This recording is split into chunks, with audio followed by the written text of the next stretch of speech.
అంటే మా కవితక్కకు 168 రోజులు అన్యాయంగా తిహార్ జైల్లో వేసినందుకు ఎందుకు గురించి మాట చెప్తున్నానంటే మా కేసీఆర్ గారి కూతురు గనక అన్యాయంగా లోపట ఇవ్వడం జరిగింది.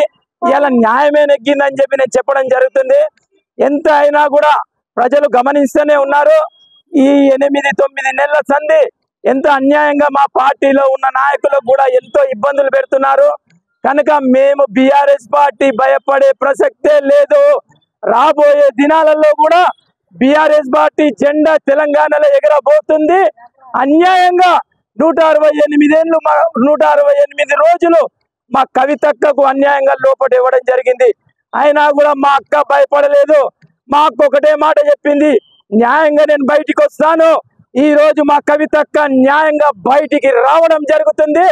రాబోయే దినాలలో తెలంగాణ మొత్తం రాష్ట్రంలో కూడా మా కవితక్క తిరిగి ఏం అన్యాయం జరిగింది, ఏం చేసింది అనేది ప్రజలకు చెప్తుంది. అదే విధంగా ఈ రోజు క్లీన్ చిట్ గా మా కవితక్క బయటకు రావడం జరిగింది. రాబోయే దినాలలో కూడా మీరు చూడబోతారు. త్వరలోనే ఏం జరగబోతుంది.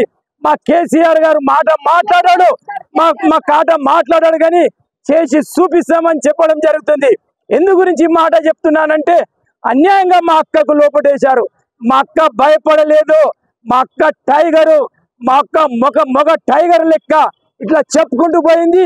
అదే విధంగా మా కవితక్క ఎట్లయితే ఉన్నదో అట్లా ఈ రోజు న్యాయంగా బయటికి రావడం జరుగుతుందని చెప్పడం జరుగుతుందండి.